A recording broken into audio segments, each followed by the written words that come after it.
ধার্মিক প্রেরণা। জান্নাতের দরজা ও প্রাথমিক পরিচয়। আসসালামু আলাইকুম রহমতুল্লাহ।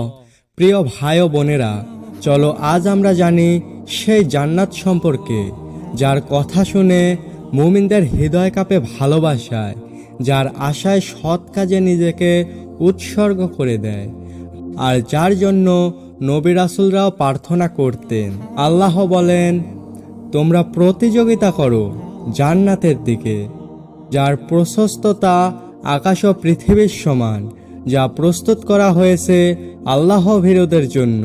সূরা আল ইমরান আয়াত 133। জান্নাতে রয়েছে 8টি বিশাল দরজা। প্রত্যেক দরজা এক এক শ্রেণীর নেক আমলকারীদের জন্য নির্ধারিত। রাসূল সাল্লাল্লাহু আলাইহি ওয়াসাল্লাম বলেন, জান্নাতে আছে একটি দরজা যার নাম রাইয়ান।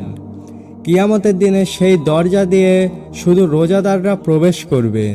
সহিহ বুখারী হাদিস।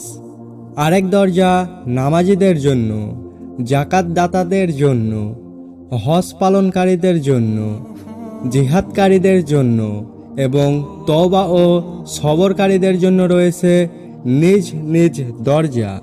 প্রত্যেকটি দরজার প্রস্থ এতটাই বিশাল যে একে অপরের মধ্যে দিয়ে 40 বছরের পথ পাড়ি দেওয়া যায়।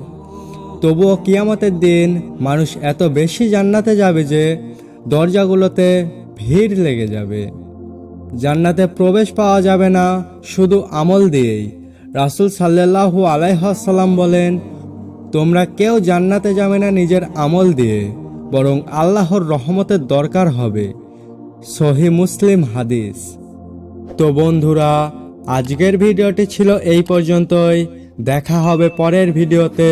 ততক্ষণে আল্লাহ হাফেজ।